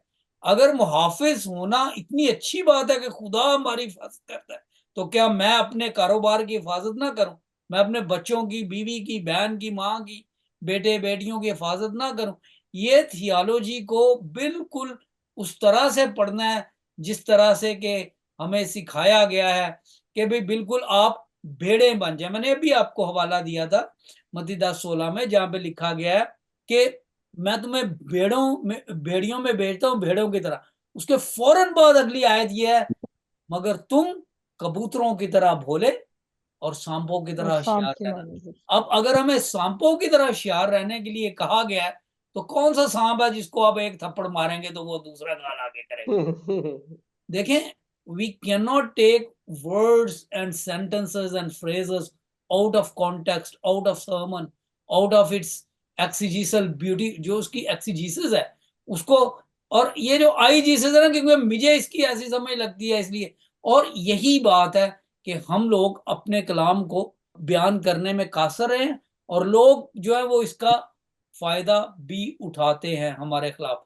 तो मैं इसमें, ये लंबी बात हो जाएगी, लेकिन मैडम मैं आपकी बात को सिर्फ यहाँ पे खत्म करना चाहता हूँ कि this is not physical, this is how we face the world, attitude, Defending the हमारे evil, yeah, रवैये resisting दुनिया the के evil. साथ क्या है।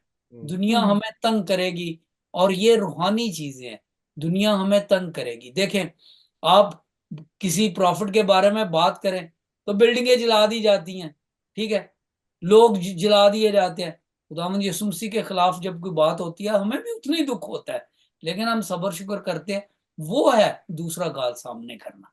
लेकिन इसका ये मतलब नहीं है कि आप जो है वो डोरमैट बन जाएं, लोग आपको लताड़ के गुजरे। हम उस कौम के लोग हैं जिन्होंने दुनिया को पार्लियामेंट्री निजाम दिया है, आर्मी की टर्मिनोलॉजी भी हमारी है, लॉ की कोडिफिकेशन भी हम ही ने की हुई है, यहाँ तक कि जंगी तैयारे भी हम ही नहीं बनाए हुए हैं। और आज तक जो मार्शल और मिलिट्री जो रूल्स हैं वो सारे, वो तो ये जो बिल्कुल कम पढ़े बाइबल मुकद्दस को लफ्जी तौर पर पढ़ने के लिए कि ये लिखा हुआ है, ये लिखा जरूर हुआ है, लेकिन इससे ये मुराद नहीं। अगर हर चीज जो बाइबल में लिखी है उसका लफ्जी मतलब होता, तो फिर बाइबल मुकद्दस को पढ़ते हुए जिन लोगों को जिंदगियां गुजर जाती हैं, उन्होंने तो अपनी जिंदगी तबाह कर ली, खराब कर ली है। आधी सदी तो मुझे भी हो गई है। Thank you very much. Asif साहब, मैं आपसे ये भी पूछना चाह रहा हूं कि अभी तक बहुत सारी बड़ी तादाद जो है वो लोग कहते हैं मौजूदा निज़ाम को, कहते हैं ये ठीक है, मौजूदा निज़ाम को आपकी स्ट्रगल जो आप कहते हैं कि वोट का हक दिया जाए, वहाँ कहाँ तक आप कामयाब हुए हैं? क्योंकि अभी भी एक सहाफ़ी लिख रहा था ये मौजूदा निज़ाम, ये वाला निज़ाम बिल्कुल ठीक है। जी जी आसिफ साहब। शमसन भाई, थैंक यू वेरी मच। ये निज़ाम जी बिल्कुल ठीक नहीं है, हम बिल्कुल इसके अगेंस्ट हैं, और हम ये निज़ाम को काफी अरसे से, यानी मीडिया के थ्रू और ट्विटर के थ्रू हम ये बता चुके हैं कि ये निज़ाम हमें काबिल कबूल नहीं। इस निज़ाम ही की वजह से हम पिसते चले जा रहे हैं और हमारी कोई सुनाई नहीं। तो हमारी ये कोशिश है, यानी हम, यानी कि एक पूरी टीम है हमारी, और इसके पूरा काम करते हैं हम, पूरा एक यानी कि प्लानिंग के साथ हमारा ये सारा सिलसिला होता है। तो अभी वैसे ज्यादा टाइम तो हमें नहीं हुआ, लेकिन ये है कि खुदा का शुक्र है कि अब काफी हद तक जो है ना वो अपना गोल अचीव कर चुके हैं। कुछ थोड़ी सी चीजें हैं जो यानी कि कौम के साथ अपनी यूथ के साथ डिस्कशन करने वाली हैं, जो थोड़े से ये है कि अवेयरनेस प्रोग्राम है जो इनको वक्तन फवक्तन देने की जरूरत है, जिसमें यही जरूरी है कि आप अपना वोट दे के अपने बंदे को सिलेक्ट करें जो आपके मफाद में है, जो आपके इस सिस्टम को चेंज करेगा, जो आपकी परेशानियों का हल है। और इसके अलावा कोई दूसरा हल बिल्कुल नहीं। आप अपने वोट से अपने लीडर को चूज करें और उसके बाद फिर देखें कि चेंज किस तरह। और मैं ये गारंटी के साथ कहता हूँ कि ये टाइम जो है ना, बेशक इसको थोड़ा सा टाइम लगेगा, लेकिन ये वक्त लाजमी आएगा, जरूर आएगा। और आप ये चेंज भी देखेंगे कि इस मुल्क में चेंज किस तरह की होती है। ये मुल्क शुरू से ही जो है ना वो बस अल्लाह के हवाले पे ही चल रहा है, यानी कि जिस तरह की इसमें हर तरह के माशी माशी भी है और सियासी भी है, और पता नहीं किस किस तरह के यानी इस बेचारे ने जुल्म सितम से हैं। क्योंकि हमारे बुजुर्गों ने इसे कायम किया था, तो हम चाहेंगे कि इसको बेहतरी की तरफ भी हम ही लाएं। और हमारे अलावा मेरा ख्याल है और कोई ला भी नहीं सकता। आसिफ साहब, एक बात पूछना चाह रहा हूँ। आपका पीपल्स अलायंस है, पीपल पार्टी के साथ आपका अलायंस है, क्या आप पीपल पार्टी के साथ बाकायदा मुज़ाकरात किए आपने कि इस वक्त आपको मज़ामत करनी चाहिए, मज़म्मत करनी, मज़ामत भी करनी चाहिए? जैसे आपके सदर भी हैं पीपल पार्टी के, फिर उनके साहबजादे का काफी बिलावल भुट्टो का है, क्या उनकी तरफ से कोई मज़ामत? मेरा नहीं ख्याल कि कोई ऐसी मजम्मत उन्होंने की है इसके लिए, सरगोदे में वाकयात के लिए। क्या आपने नहीं ऐसी उन तक बात अपनी पहुंचाई कोई? सैमसन भाई सॉरी, जी। यानी कि जिस तरह आप कह रहे हैं ना कि पीपल्स पार्टी के साथ हमारे यानी कि बहुत ज्यादा नहीं, मरासम आपके है इस तरह। काफी जूम मीटिंग में आपके साथ उनके बड़ी लीडरशिप भी आई होती है, मुझे थोड़ा हाँ, सा इल्म है, वो इसलिए वो बात भी कर रहा हूँ। वो जी। ऐसा था कि वो इलेक्शन से पहले उन्होंने हमें बुलवाया था और हाँ हमें जी। यानी कि थोड़ी सी इंश्योर करवाया था कि यानी आप हमारे साथ काम करें। तो कुछ चीजें जो थी ना हमने भी उनको इन रिटर्न लिख के दी थी। लेकिन ऐसा जिस तरह आप कह रहे हैं कि हम उनको फोर्स करें कि जी आप सरगोदा वाले इस इवेंट में यानी कि क्या कर रहे हैं, या हमारी कौम पिस रही है तो आप उसके लिए क्या कर रहे हैं, ये तो वाज़ेह आपके सामने है ये सारी चीजें। ना तो मरियम नवाज की तरफ से कोई मज़ाहमती बयान आया और ना ही बिलावल भुट्टो की तरफ से। इससे आप अंदाजा लगा सकते हैं कि वो अकलियतों के लिए उनके दिल में दिमाग में किस तरह की जगह है। तो इस जगह को यानी मैं तो ये समझता हूँ कि अब हमें इन चीजों पे रिलाय नहीं करना चाहिए। ग्राउंड पहले तो ये ना खाली छोड़ा हुआ था हमने, अब हम यानी इस तरह नहीं करेंगे। यानी कि आप पूरे 74 साल में देखें कि कोई भी एक ठोस किस्म की या एक क्या कह लें कंक्रीट टाइप की कोई पार्टी क्रिश्चियन शुरू से ही अब तक नहीं है। और हम ये कोशिश करेंगे कि मिनोरिटी पीपल अलायंस को इनके अगेंस्ट खड़ा करें, ताकि इनको पता हो कि अगर कोई इस तरह के मामला हों तो हमें जवाबदेह होना है। ठीक है, और वो ये सारी चीजें इसी तरह है जब हमारी कौम जो है ना वो हमारे साथ, मैं मानता हूँ कि कौम के साथ कुछ चीजें जो है ना वो ठीक नहीं हुई, लेकिन बहरहाल जो हो चुका है वो हो गया। लेकिन अब हम मैं एक रिक्वेस्ट करना चाहता हूँ यूथ से भी और कौम से भी कि एक दफा हमें एक्सक्यूज यदि कर लें या जो भी आप समझे, एक दफा ट्रस्ट करें जरा, थोड़ा सा देख लें, तो मेरा ख्याल है टाइम जो है ना वो बहुत बेहतर हो जाएगा। हम दुनिया को चलाने वाले हैं, हम दुनिया के क्रिएटर, यानी हमें भेजे ही इसीलिए गया है कि हम दुनिया को गाइड करें, दुनिया को रन करें। और यहाँ पे भी जो पाकिस्तान में जो एजुकेशनल सिस्टम है वो सारा हमारा है, और हमारे ही पढ़े लिखे लोग हम पे ही ऊपर पढ़ के हम पे ही सवार हो जाते हैं और हम पे ही हुकूमत करना शुरू हो जाते हैं। ये हमारे लिए बड़ी बहुत सारी चीजें हैं जो ये नहीं सेट बैक है जो हमारा।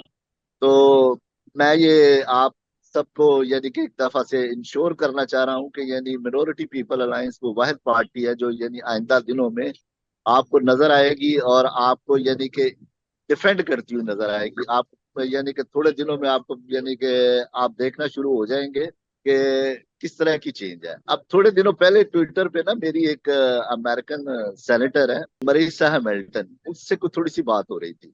तो उसने जिस तरह की हिंट मुझे दी मैं आपको बता नहीं सकता हूँ कि यानी मुझे बड़ा शौक हुआ कि यानी वाकई हम लोगों ने इन 75 सालों में कुछ नहीं किया सियासत में। हमारा यानी कि एक तरह से कह लें हम करते तो हैं, यदि कहते तो हैं कि मैंने पीपल्स पार्टी में 25 साल गुजारे हैं, नून लीग में इतने साल क्या गुजारे हैं, उनकी आप उनका बैकग्राउंड देखे क्या किया उन लोगों ने, यानी क्या करते रहे, अभी तक क्या किया उन्होंने। मुल्क है वो हर तरह के खसारे में है। अगर सियासत है तो वो क्या की है उन्होंने, सिर्फ यही है कि अपनी जायदादें बनाई है और क्या किया, कुछ भी नहीं। आसिफ साहब, ये जिस तरह सैमसन साहब कह रहे थे कि हमें एहतजाज करने की सख्त जरूरत है, क्या आपकी जनरल कौंसिल ने भी कोई ऐसी बनाई है कोई स्ट्रेटजी कि हम कॉल दें पूरे मुल्क में, या इस तरीके से कोई आपने भी सोचा है कोई इस तरह का कोई? जी। सैमसन भाई वैसे एज सच हमने, वैसे मैं आपको सच्ची बात बताऊं तो हमने सोचा तो है, लेकिन असल में बात जो इसका बैकग्राउंड है ना, जो मैं समझाऊं, यानी कि हो सकता है आप भी इसी तरह ही समझते हो, लेकिन शायद हो सकता है कोई डेफर करें आप मुझसे। ये चीजें होती हैं यानी किसी समझदार लोगों के लिए कि किसी प्रोटेस्ट को किसी पे असर करे, उसमें दिल में कोई एहसास हो तो वो को असर करेगा। ये प्रोटेस्ट वगैरह ये इनसे कोई बात नहीं बनेगी, आप करके देख लें, कोई ऐसा मसला नहीं। ये लोग ही बेहिस किस्म के लोग हैं, इन पे प्रोटेस्ट एहतजाज ये कोई माने नहीं रखते। और अच्छा, इस तरह यानी असल में ये आलमी सतह पे ये एहतजाज रिकॉर्ड करने मकसूद होते हैं। चलें ठीक है, अगर आपकी बात खत्म हो गई है तो फिर हम आगे चलते हैं। जी चले जी, थैंक यू वेरी मच जी। चले, बहुत शुक्रिया स्टेला साहबा जी। थैंक यू सैमसन साहब, बहुत शुक्रिया। सबकी बातों से मैं मुत्तफिक भी हूँ कि ये स्पेशली दिन साहब ने ये कहा कि जो लोग क्रूसेड करते हैं और इस तरह के इबादती प्रोग्राम, शिफाया प्रोग्राम, उनके लिए बहुत लोग बड़ी तादाद में बसेस लगा के लोगों को इकट्ठा भी कर लेते हैं। तो ये हमें चाहिए कि अब वक्त है यूनाइट होने का। तो हमारी जो लीडरशिप है, चाहे वो किसी भी कैथलिक है या कोई भी कांग्रेगेशन है, वक्त है कि हम यूनाइट होके और एहतजाज करें, ताकि बींगा पाकिस्तानी क्रिश्चियन हमें ये हर कुछ चंद माह बाद ये आए दिन देखने में वाकया आता है। लेकिन यहाँ पे जरूरत इस अमर की है कि हम सबसे पहले यूनाइट हों और इसके खिलाफ प्रोटेस्ट करें। और प्रोटेस्ट भी इस तरह करें कि जैसे बाइबल में जैसे वर्स है कि कबूतर की तरह भोले और सांप की तरह तेज हों। तो ये है कि हमें वाकई इकट्ठे होने की और इसके खिलाफ प्रोटेस्ट करने की जरूरत है, ताकि आइंदा जो हो गया सो हो गया, लेकिन आइंदा मुस्तकबिल में हम इन वाकयात से, इन हादसात से महफूज रखें। लेकिन वक्त इस बात का है कि जब हम आपस में ही यूनाइट नहीं होंगे और इस मकसद के लिए जो कि एक होना चाहिए, तो फिर मेरे ख्याल में मुश्किल हो जाएगी, दिन ब दिन हमारे लिए दायरा तंग हो जाएगा। जी श्री आप वैसे ही ह्यूमन राइट्स और सोशल एक्टिविस्ट, ये बड़ा काम है आपका वहाँ पे अटक में, बल्कि बाहर भी आप जाती हैं, रावलपिंडी, लाहौर, इर्द गिर्द हम अक्सर आपको देखते हैं। आप क्या महसूस करते हो? मुझे तो ऐसा ही लगता है कि हमारी जो तकसीम है हमारे अंदर जो तकसीम है, एक दूसरे को तस्लीम नहीं करते। अगर कोई अच्छा काम भी कर रहा है तो उसको ऐसे लफ्जों से उसको मुखातब करेंगे पोस्ट पे जाके कि वो बजाय काम और हौसला अफजाई है वो डिसहार्ट हो जाता है, मैं किस कौम के लिए कर रहा हूँ। जी मुझे कई दफा लोगों ने कहा कि यार ये हमारी कौम जो है थैंकलेस और रिगार्डलेस है। आपको पता है कि हमारी कितनी बड़ी टीम, सारे वॉलंटियरली हम काम करते हैं। जी श्री असलम। Thank you. आपका तो सवाल बड़ा अच्छा है, क्योंकि हम सारे लोग इसी चीज से गुजर रहे हैं। लेकिन मैं अभी सिर्फ मौजूदा सूरत हाल के हवाले से मैं कुछ थोड़ा सा कहना चाहूंगी। वो ये है कि जैसे आप जानते हैं कि मेरा काम ही सोशल वर्क पे है, और मैं एजुकेशन पे काम करती हूँ। ट्रांसजेंडर्स को मैंने फोकस किया है, खवातीन के हवाले से मेरा काम है। तो मैं इस सारी मौजूदा सूरत हाल से मैं बहुत डर गई हूँ। हालांकि मेरे बारे में मशहूर है कि मैं बड़ी ब्रेव हूँ और मैं आउटस्पोकन हूँ और मैं डरती नहीं हूँ, क्योंकि मैंने ऐसे ऐसे क्राइसिस फेस किए। और मैं ये जो अभी बार बार जिस जमात का नाम लिया जा रहा था, मैं भी उसी ही की सताई हुई हूँ। और मैंने बड़ा इकोनॉमिकली बड़ा लॉस किया है, क्योंकि मैं एक एरिया में एज ए लेक्चरर थी, और वहाँ मेरे साथ कोई प्रॉब्लम हुई तो मुझे वो जगह छोड़नी पड़ी। और मैं वहां से रिजाइन, क्या कहना है, मतलब मैं वहां से जान बचाई और मैं साइड पे हुई। तो सिर्फ ये वजह नहीं है कि हम डर के घर बैठ जाएं, हम अभी भी वैसे ही काम कर रहे हैं। लेकिन मुझे समझ नहीं आ रही, अगर हम जो लीडर को हम लीडर तस्लीम नहीं कर रहे, जैसे अभी आपने कहा कि हम थैंकलेस कौम है, अगर कोई हमारे अंदर, किसी के अंदर कोई ऐसी खूबी है तो हमें उनका सारों का साथ देना चाहिए, हाथ बनना चाहिए, बाजू बनना चाहिए। जब मैंने काम शुरू किया तो मैंने अपनी कैपेसिटी को मैंने नहीं पहचाना, मैंने ये पहचाना कि मेरा खुदा कितना बड़ा है और जिसने मुझे यहाँ पे खड़ा किया है। क्योंकि ये बरकत खुदा किसी और को भी दे सकता था जो मेरे मेरे हिस्से में आई है। तो मैंने बिल्कुल ऐसा ही किया जो अभी रेमेडी बताई गई थी कि अगर हम हड़ताल करें और ये अपने मुतालबात मनवा सकते हैं।